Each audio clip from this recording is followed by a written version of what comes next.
Hello and welcome, I am Malik and आज हम करने वाले हैं सेक्शन चार्ट हमारा इंटरनेशनल ट्रेड फाइनेंस का। और हम ये चैप्टर को बहुत डिटेल में कवर करने वाले हैं, तो जल्दी से वीडियो को शेयर कर दीजिए अपने कलीग्स के साथ। एंड अगर आपको ये कोर्स को फुल डिटेल में प्रिपेयर करना है तो लर्निंग IBF का ऐप डाउनलोड अभी, एंड उसमें मुझे कोर्स में आपको मिल जाएंगे full conceptual videos, PDF note, video questions and mock test भी आपको प्रोवाइड किए जाएंगे। इसके अलावा आपको फुल टेलीग्राम पे सपोर्ट भी मिलेगा, जहाँ पे टेलीग्राम चैनल ज्वाइन करके आपको आने वाले सारे अपडेट्स हम यहाँ पर प्रोवाइड करेंगे। So do join the channel and do enrol in the course, ताकि डिटेल में आप इसको समझ पाओ। तो अभी हम स्टार्ट करने वाले हैं सेक्शन 3.1। सो लेट्स सी 3 की बात कर रहे हैं। देखो, जो हमारा मेन सेक्शन 3 रहने वाला है, right, this is going to be focusing on International Chamber of Commerce, क्योंकि हमने इंटरनेशनल चैम्बर ऑफ कॉमर्स की इंट्रोडक्शन पढ़ी थी फर्स्ट चैप्टर के अंदर, राइट। वहां पे हमने पढ़ा था कि ये काफी यूनिफॉर्म हमें प्रैक्टिसेस बताता है, पब्लिकेशंस निकालता है, राइट। तो वो जो प्रैक्टिसेस हैं उनके बारे में हम डिटेल में इस चैप्टर के अंदर स्टडी करेंगे। तो यहाँ पर सबसे पहले सबसे इम्पोर्टेंट जो कस्टमाइजेशन या स्टैंडर्डाइजेशन ICC ने लाई है, दैट इज ऑन इनकोटर्म्स। तो हम वो पढ़ने वाले हैं। तो सबसे पहली चीज आ जाती है ICC का रोल क्या है इंटरनेशनल ट्रेड के अंदर। So basically what they do, they provide trade rules and documents to businesses and banks, ताकि दोनों के लिए इजी रहे समझना कि क्या रूल्स हैं, क्या डॉक्यूमेंट्स हैं। एंड मेन कंट्रीब्यूशन इसके पब्लिकेशंस, जो कि हम पूरे इस चैप्टर के अंदर पढ़ने वाले हैं, इंपॉर्टेंट, लाइक UCP 600, इनको टर्म्स जो कि ग्लोबल ट्रेड को स्टैंडर्डाइज करते हैं, प्लस ये हमें डिस्प्यूट रिड्रेसल का भी मैकेनिज्म प्रोवाइड करते हैं, ये हमने पढ़ा था, राइट, थ्रू डॉकडेक्स एंड आर्बिट्रेशन, राइट। तो ये हो गया ICC का रोल। तो हमारा मेन फोकस रहने वाला इनको टर्म्स पे। तो इनको टर्म्स की इंट्रोडक्शन आपको पहले ही थोड़ी सी दी थी कि इनको टर्म क्या होते हैं। इंटरनेशनल कमर्शियल टर्म्स की टर्म्स हो गए, जो भी हम कॉन्ट्रैक्ट करने वाले हैं उसकी कंडीशंस, क्या क्या शर्तें हैं उसकी, commercial related to trade and internationally किस तरह से क्या क्या शर्तें रखी जाती हैं, common global practices, standard practices, उसको इसने इंट्रोड्यूस किया इन 1936। इनको टर्म्स बेसिकली करता क्या है, तो ये डिफाइन करेगा, किसे डिफाइन करेगा कि सबसे पहले तो बायर और सेलर कौन है, बायर और सेलर की क्या रिस्पॉन्सिबिलिटी है, गुड्स की डिलीवरी कब होगी, कहाँ पर होगी, कौन करेगा, कौन रिस्पॉन्सिबल है, ये सारी चीजें इनको टर्म में डिफाइंड होंगी। एंड सिर्फ 3 कैरेक्टर्स होते हैं इसमें, लाइक FOB, CIF, एंड इससे हमें पता लग जाता है एग्जैक्टली कि सेलर की रिस्पॉन्सिबिलिटी कितनी है, बायर की रिस्पॉन्सिबिलिटी कितनी है, दोनों का रिस्क कितना है, एंड दोनों पे कॉस्ट कितनी आने वाली है। सो क्या हो रहा है, इससे हमारा टाइम सेव हो रहा है, हमें लेंथी कॉन्ट्रैक्ट बार बार नहीं ड्राफ्ट करना पड़ रहा, हमें इनको टर्म समझ के हम समझ सकते हैं कि ओके ये सारा पार्ट कौन कवर करने वाला है। दैट्स वाई इनको टर्म बिकम इम्पोर्टेंट, क्योंकि कॉन्ट्रैक्ट ड्राफ्टिंग में बहुत ज्यादा मदद। लेकिन एक इम्पॉर्टेंट चीज याद रखनी है, इनको टर्म जस्ट एक कॉन्ट्रैक्ट का पार्ट है, कॉन्ट्रैक्ट को रिप्लेस नहीं कर रहा, क्योंकि ये सिर्फ इस चीज को बता रहा है कि डिलीवरी से रिलेटेड रिस्पॉन्सिबिलिटीज और रिस्क किसका है। इसके अलावा गुड्स का प्राइस, गुड्स की क्वांटिटी, गुड्स डिलीवर कहाँ पर होंगे, एंड वो सारी चीजें कौन बताएगा, आपको कॉन्ट्रैक्ट के अंदर खुद से ही सेटअप करनी। ओके, तो की फंक्शन क्या है इनको टर्म का, रिस्पॉन्सिबिलिटी, कैरेज, कस्टम, रिस्क और इंश्योरेंस की बताना, डिलीवर पॉइंट और रिस्क कब ट्रांसफर हो रहा है वो बताना। टर्म्स को रेफरेंस करके हम कॉन्ट्रैक्ट को शॉर्ट कर सकते हैं, ये हमने ऑलरेडी डिस्कस कर लिया। इसके बाद ये जो इनका टर्म्स हैं, ये क्या है, ग्लोबली एक्सेप्टेड है। तो जो भी कल्चरल डिफरेंसेस की वजह से डिफरेंस आता है कि हम एक दूसरे की बात नहीं समझ पाते, हमारे ट्रेड का कल्चर डिफरेंट है, बट वहां पे अगर हम इनको टर्म यूज करेंगे तो that is global, so it is easy to understand. And then language का भी अगर कोई बैरियर है तो वहां पर भी इस चीज को रिमूव कर देता है इनको term. Force majeure relief for unforeseen event, मतलब क्योंकि ये बता देता प्रॉपर की रिस्क कहाँ पर ट्रांसफर हो रहा है। तो अनफोर्सीन इवेंट अगर कोई हो जाता है, हमारे गुड्स डैमेज हो जाते हैं रास्ते में, या कोई थेफ्ट हो जाती है, राइट, तो उस केस में हम इजीली पता कर सकते हैं कि रिस्पॉन्सिबिलिटी किस पे आने वाली है, डिस्प्यूट नहीं होते, लाइबिलिटी इजीली हम पता कर सकते हैं, एंड इंश्योरेंस क्लेम किसको मिलना है ये भी चीज पता है इजीली। तो ये हो गया इनको टर्म्स के बारे में। अब इनको टर्म्स जो है ना दो ग्रुप्स में दिए गए हैं। सबसे पहले ग्रुप में ये सारे इनको टर्म्स आते हैं एंड सेकंड ग्रुप में ये चार आते हैं। जो ग्रुप 2 है ये बेसिकली डील करता है उन कॉन्ट्रैक्ट्स में जहां पर मोड ऑफ ट्रांसपोर्ट हमारा क्या है, मेनली शिप। जहां पर हम शिप के थ्रू ट्रांसपोर्ट कर रहे हैं वहां पर सबसे कॉमनली यूज होने वाले इनको टर्म्स ये चार हैं। इसके अलावा ये जो ऊपर हमें 7 इनको टर्म्स दिए हुए हैं ये कॉमन इनको टर्म है। आप किसी भी मेथड से गुड्स को ट्रांसपोर्ट कर रहे हो वहां पर आप इसको यूज कर सकते हो। किसी भी मेथड से मतलब रेल, रोड, एयर और ocean, any method you are using उसमें आप ये सातों टर्म्स में से कोई भी कर सकते हो। अगर आप स्पेसिफिकली शिपिंग के थ्रू कर रहे हो तो वहां पर आप ये चीज मत यूज कर सकते हो। तो एक एक करके हम समझेंगे। सबसे पहले ग्रुप 1 जिसमें एनी मोड ऑफ ट्रांसपोर्ट हम कवर कर लेते हैं। तो फर्स्ट इनको term is x work. X work का क्या मतलब होता है, अब देखो कोई भी हम जब इनको टर्म पढ़ेंगे ना, इनको टर्म का जो नेम है वो नेम क्या डिफाइन करने वाला है, रिस्क ट्रांसफर पॉइंट। तो ध्यान से समझने इस बात को। अगर ये बेसिक आपने समझ लिया तो सारे टर्म्स आपको बहुत इजीली समझ आएंगे। इनको टर्म के नाम से हमें क्या पता लग रहा है कि रिस्क ट्रांसफर का पॉइंट कौन सा है। तो रिस्क ट्रांसफर का पॉइंट हमें पता लग गया। तो हमारा पूरे कॉन्ट्रैक्ट का पार्ट बायर से लेकर सेलर तक, सॉरी उल्टा बोल दिया मैंने, सेलर से लेकर बायर तक ये दो पार्ट्स में डिवाइड हो जाएगा।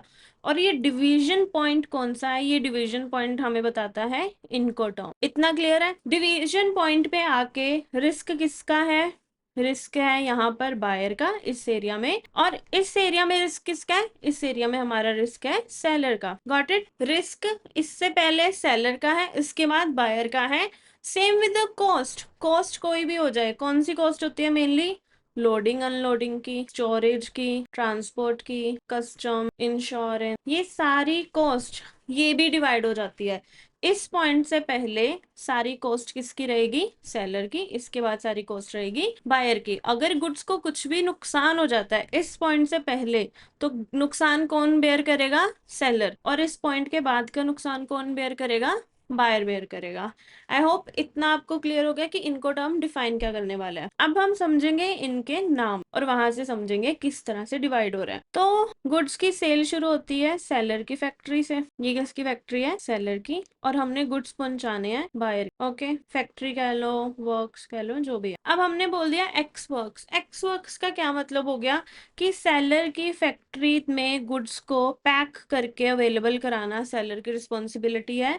ये हमारा हो गया पॉइंट ऑफ डिवीजन। मतलब इसके पहले क्या, रिस्क एंड कॉस्ट सेलर का है। जैसे ही फैक्ट्री से गुड्स लोड होते हैं फॉर ट्रांसपोर्ट, जो कि बायर करेगा, सारी कॉस्ट किसको बेयर करनी होगी, बायर को बेयर करनी होगी। तो ये एक ऐसा इनको टर्म है जिसमें मैक्सिमम ऑब्लिगेशन किसके ऊपर है, बायर के ऊपर है। क्योंकि इसके बाद गुड्स को कैरेज, गुड्स की कैरेज, स्टोरेज, इंश्योरेंस और क्या होता है, कस्टम्स होते हैं, राइट। ये सारी चीजें कौन कवर करेगा, बायर ही कवर करेगा।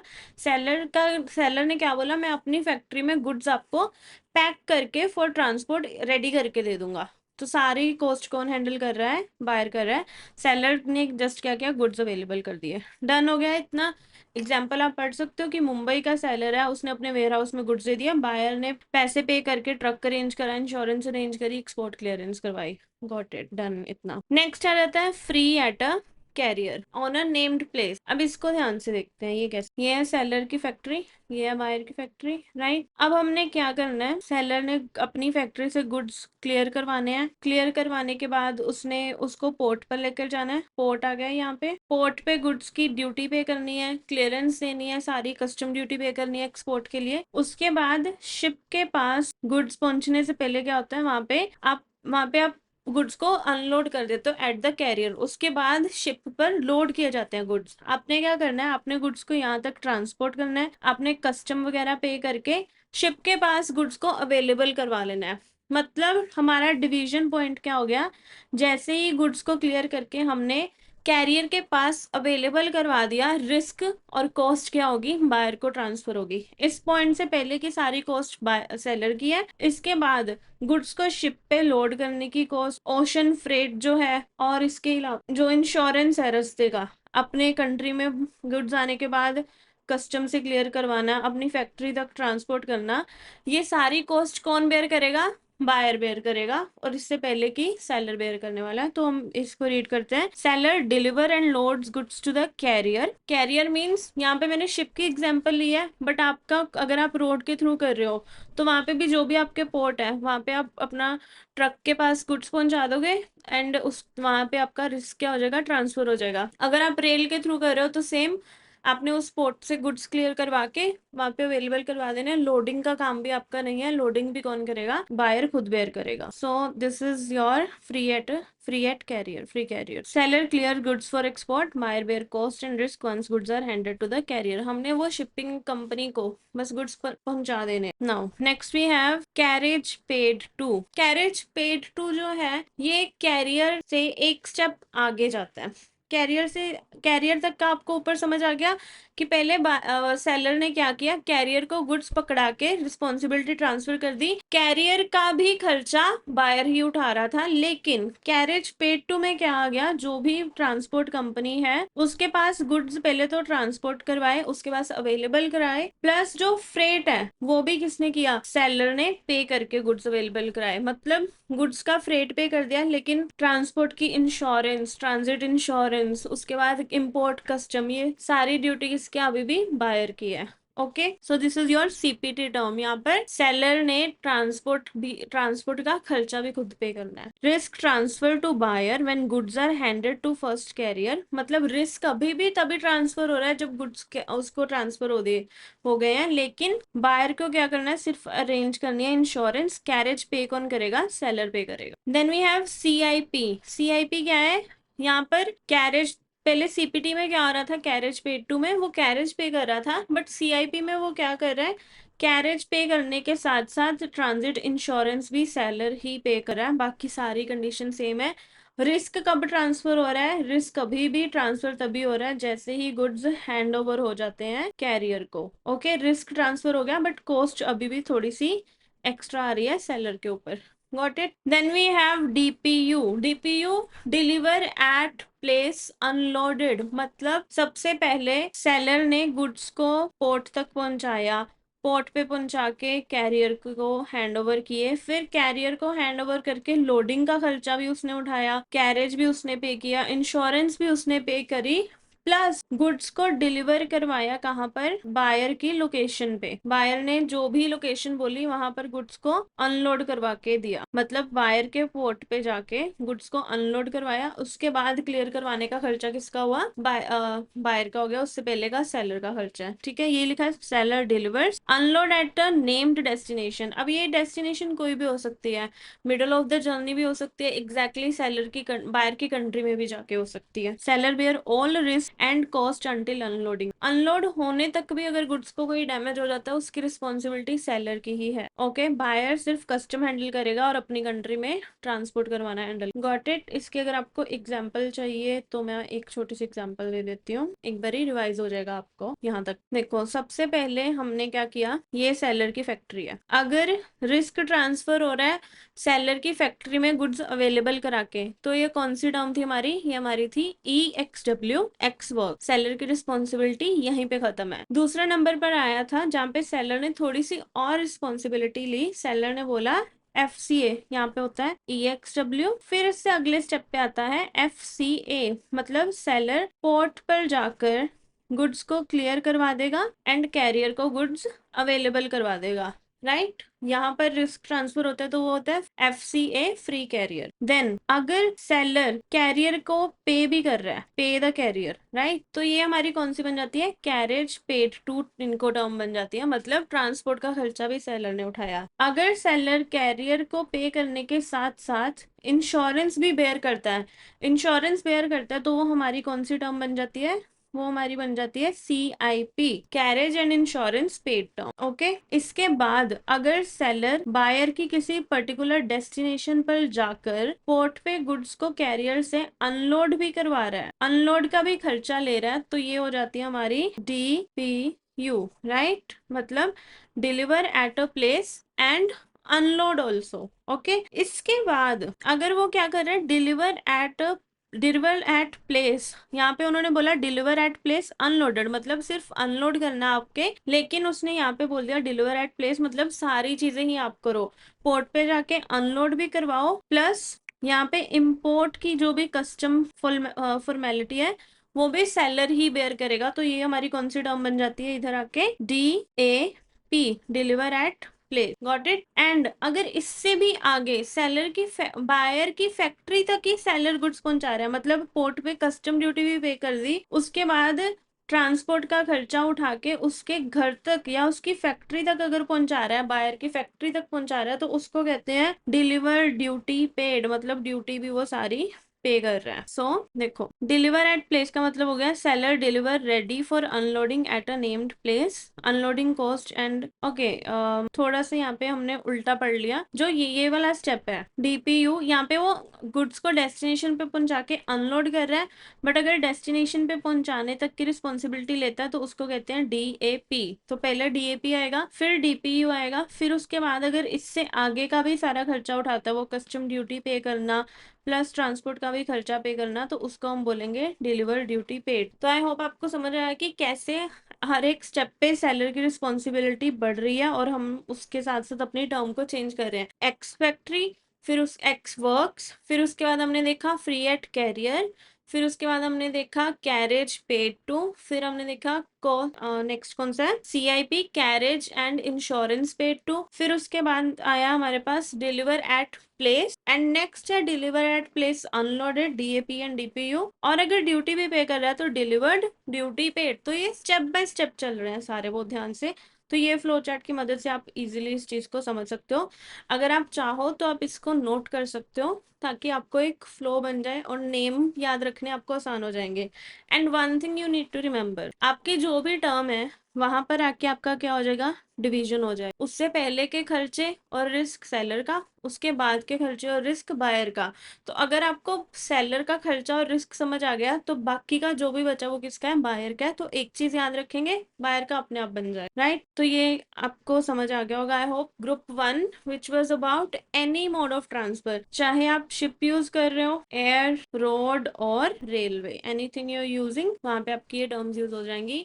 अगर आप सी और इनलैंड वाटर ही यूज कर रहे हो तो वहां पर कुछ स्पेशल टर्म्स हैं जो आती हैं, जैसे कि सबसे पहले है फ्री अलोंग साइड शिप, मतलब कि सेलर ने क्या करना है, गुड्स शिप पे पहुंचा देने हैं, शिप के पास पहुंचा देने हैं, लोड नहीं करवाने। लोडिंग का खर्चा, स्टोर, फ्रेट एंड इंश्योरेंस, ये सारा खर्चा किसका होगा, बायर का होगा। It is similar to free carrier, right. But यहाँ पे हम फ्री अलोंग साइड शिप बोल रहे हैं क्योंकि पोर्ट पे जाके शिप के पास गुड्स पहुंचा रहे हैं, स्पेसिफिकली ये ओशन ट्रांसपोर्ट में यूज होता है। फ्री ऑन बोर्ड, तो ये फ्री एट शिप से एक स्टेप आगे है, इसमें आपको लोडिंग भी करवानी है। इससे पहले की बाकी सारी चीजें सिमिलर है, लोडिंग की रिस्पॉन्सिबिलिटी भी किसकी आ जाती है, सेलर की आ जाती है। Seller loads goods on board vessel, risk passes once goods on board. तो ऑब्वियसली रिस्क पास वाला पॉइंट हमारा नेम में ही डिफाइंड है। बायर क्या करेगा, फ्रेट पे करेगा, इंश्योरेंस पे करेगा। देन वी हैव CFR, मतलब cost and freight, that means named port तक। Seller pays cost and freight to bring goods to the destination port, मतलब कि गुड्स शिप के पास पहुंचाना, लोड करवाना, प्लस फ्रेट भी पे करना शिपिंग का, ये सारे खर्चे किसके हैं, सेलर के हैं। गुड्स की इंश्योरेंस करवाना ट्रांजिट की, एंड वहां पर क्लियर करवाना है, ये पार्ट को किसका है, ये बायर का है। लेकिन अगर सेलर ने इससे पहले की कॉस्ट, कॉस्ट मतलब FAS तक का खर्चा तो उठाया ही, कस्टम क्लियर करने का खर्चा तो सेलर उठा ही रहा है, प्लस फ्रेट के साथ साथ अब वो इंश्योरेंस भी आपको अगर करवा के दे रहा तो that is your CIF term. But CIF use होगी अगर आप सिर्फ शिप और वाटर ट्रांसपोर्ट यूज कर रहे हो। लेकिन अगर आपने यूज किया है रोड ट्रांसफर तो CIF की जगह वहां पे कौन सी टर्म यूज होगी हमारी, वहां पे हमारी यूज होगी CIP, cost insurance paid, carrier and insurance paid to. और अगर आप शिप के थ्रू कर रहे हो तो हम यूज कर रहे हैं CFR, मतलब हमने फ्रेट पे कर दिया है। लेकिन अगर आप कोई और मोड ऑफ ट्रांसपोर्ट यूज कर रहे हो तो वहां पे इसके लिए हम कौन सी यूज करेंगे, हम यूज करेंगे CPT, that is carriage paid to. I hope आपको ये बहुत अच्छे से समझ आ गया होगा। कंसेप्ट आपको फुल फ्लो चार्ट की मदद से करवाया, तो उसमें कोई डाउट नहीं रहना चाहिए आपको। समरी हम यहाँ से देख सकते हैं। इसके बाद यहाँ पे हमने क्या किया हुआ है, एक टेबल बनाया है। उस टेबल में हमने क्या लिखा है कि हर एक टर्म में सेलर का कॉस्ट क्या रहने वाली है, बायर की कॉस्ट क्या रहने वाली है, रिस्क ट्रांसफर का पॉइंट क्या कौन सा है, एंड ओनरशिप भी कब ट्रांसफर हो रही है। देखो ownership transfer and risk transfer point almost same आप देख लोगे जब गुड्स अनलोडिंग के लिए रेडी, लोडिंग के लिए आफ्टर अनलोडिंग, ठीक है। तो जब रिस्क ट्रांसफर हो गया तो ओनरशिप ऑटोमेटिकली ट्रांसफर हो ही जाती है। तो ये दोनों पॉइंट तो सेम ही रहने वाले हैं, बट आप यहाँ से कॉस्ट को पढ़ सकते हो कि कॉस्ट किसकी कितनी है। क्लियर हो गया इतना। नेक्स्ट इनको टर्म्स सारे यहाँ पे एक शॉर्ट फॉर्म में भी दिए हुए हैं और विद एग्जाम्पल दिए हुए हैं। अगर आपको एक्स वर्क देखना है, अगर आप एक बार क्विकली ओवरव्यू लेना चाहते हो तो आप क्या कर सकते हो, आप इस टेबल के थ्रू आप उसको पढ़ सकते हो। सिमिलरली हमने ग्रुप 2 का भी ऐसे ऐड किया हुआ है कि बायर कौन सी कॉस्ट बेयर करेगा, सेलर कौन सी कॉस्ट बेयर करेगा, रिस्क ट्रांसफर का पॉइंट कौन सा है, एंड टेबुलर फॉर्म ने आपको दे दिया। एक फुल फ्लो चार्ट अगर हमने देखना हो कि किस तरह से क्या क्या कॉस्ट आती है, तो वो एक फ्लो चार्ट देख लेते हैं। सबसे पहले सेलर की फैक्ट्री पे गुड्स पैक होते हैं। पैक होने के बाद गुड्स को पहुंचाना है पोर्ट, मतलब यहाँ पे बीच में ट्रांसपोर्ट आएगी, यहाँ की बीच में इंश्योरेंस आएगी। पोर्ट पे पहुंचा के एक्सपोर्ट ड्यूटी पे करनी है, कस्टम क्लियरेंस करनी है, राइट। कस्टम क्लियरेंस करने के बाद गुड्स को कैरियर को हैंड ओवर करने के बाद कैरियर को फ्रेट पे करने। फिर गुड्स ट्रांजिट में होंगे तो ट्रांजिट इंश्योरेंस पे करना है। ट्रांजिट इंश्योरेंस पे करने के बाद गुड्स पहुंच गए हैं डेस्टिनेशन पोर्ट पे, हम इसको डी पोर्ट लिख देते हैं। ये हो गया हमारा सेलर का पोर्ट, ये हो गया डेस्टिनेशन पोर्ट। डेस्टिनेशन पोर्ट पे पहुंच के गुड्स पहले क्या होंगे, अनलोड होंगे, तो अनलोडिंग का खर्चा आ गया। अनलोड होने के बाद फिर आपको इम्पोर्ट ड्यूटी पे करनी होगी। इम्पोर्ट ड्यूटी पे करके नेक्स्ट स्टेप क्या होगा आपका, आपको गुड्स को अपनी बायर की फैक्ट्री में लेकर जाना है, तो वहां तक के ट्रांसपोर्ट। और हमारी इनको टर्म्स इसी के बीच में आके क्या करेंगी, कॉस्ट और रिस्क को डिवाइड कर देंगी। यहाँ तक है तो एक्स वर्क, ये दोनों चीजें होगी। कैरियर हैंड ओवर तक आ गया, मतलब ये सारे स्टेप हमने कवर किए हैं। तो यहाँ पे कौन सा हो गया, this was your free carrier. अगर हमने फ्रेट भी ऐड कर दिया तो this is your what, CPT, carriage paid to. अगर आपने इंश्योरेंस भी पे कर दी तो this is CIP, right, carriage and insurance paid to. अगर आप पोर्ट तक डिलीवर करके दे रहे हो, यहाँ तक, यहाँ पे आके अगर रिस्क ट्रांसफर हो रहा है तो यहाँ ये इसको बोलते हैं DAP, डिलीवर एट पोर्ट। अगर आप पोर्ट पे पहुंच जाके अनलोड भी करके दे रहे हो, उनको अनलोड भी करके दोगे तो this is called DPU, deliver at port and unloaded, right. अगर आप इम्पोर्ट ड्यूटी भी पे कर रहे हो एंड ट्रांसपोर्ट भी करके बाहर के घर तक पहुंचा रहे हो तो this is deliver duty paid. तो ये हो गया हमारा सारी कॉस्ट की समरी, सारे रिस्क ट्रांसफर पॉइंट एंड किस तरह से डिवाइड होने वाला है, ठीक है। अभी ये चार्ट आप अच्छे से सुंदर सा करके अपने नोटबुक में ड्रॉ कर लो एंड जस्ट आपने इसको गो थ्रू करना है। आपको सारी कॉस्ट क्लियर हो जाएंगी, कब ट्रांसफर हो रही है, सारे नेम्स आपके क्लियर हो जाएंगे। एक बार मैं उसको ब्लैक में हाईलाइट कर देती हूँ। एक्स वर्क में हमारी बायर की कितनी कॉस्ट है, ये सारा पार्ट, इसके बाद का पार्ट सारा बायर का है, राइट। FCA में इसके बाद का सारा पार्ट बायर का है, रिस्क और कॉस्ट। फिर आता है CPT, CIP, DAP, DPU and then we have DDP, okay. And इसी से सिमिलर हमारे शिपिंग वाले टर्म्स कौन से हैं, FCA की जगह हम शिपिंग में कौन सा बोलते हैं, CPT की जगह हम वहाँ पे कौन सा बोलते हैं, CFR। CIP की जगह हम बोलते हैं, इट वाज थोड़ा, इसमें एक और कंडीशन आती है फ्री ऑन बोर्ड। फिर आता है CFR और फिर हमारा है CIF। यहाँ पे CIP की जगह CIF था। तो ये सारी हमारी कंडीशन को आप नोट कर सकते हो। मैंने इतनी बार इसलिए रिपीट करा है ताकि आपके माइंड में ये मैप फिट हो जाए। आप सोचोगे कि इतनी बार रेपिटेशन करने का पॉइंट क्या है, ताकि जब हमारे माइंड में एक प्रोसेस फिट हो जाता है ना, फिर कुछ भी लर्न करना मुश्किल नहीं है। फिर उसके बाद आपको कंफ्यूजन नहीं होगी, क्योंकि आपने जस्ट ये फ्लो चार्ट अपने माइंड में फिक्स कर लेना है। सो आई होप कि आप इस फ्लो चार्ट को अच्छे से नोट डाउन करके रखोगे एंड मुझे कमेंट करके बताना जैसे आपने ये फ्लो चार्ट को नोट डाउन किया, ताकि मुझे पता लगे कि आप बात को मान रहे हो actually and you are actually following the, okay. So I hope आपको लेक्चर अच्छा लगा हो and I will see you in other lecture. Thank you so much for your time.